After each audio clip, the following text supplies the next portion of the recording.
কত কষ্ট দিলাম দুঃখিনী মা, মার কলিজার মাঝখানটাতে লাথি মেরে দুনিয়ায় আসলাম। আমার মা অজ্ঞান হয়ে পড়ে রইল, আবার জ্ঞান ফেরার পর আমারে কোলে তুলে নেয়।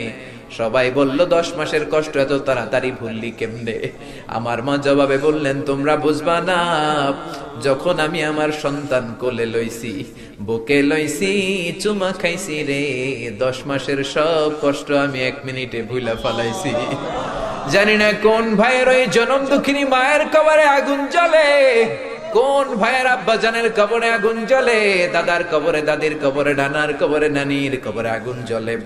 আব্বা আম্মার কবরে তুমি আযাবে দিও না, দাদা দাদির কবরে তুমি আযাবে দিও না, নানা নানির কবরে তুমি আযাবে দিও না।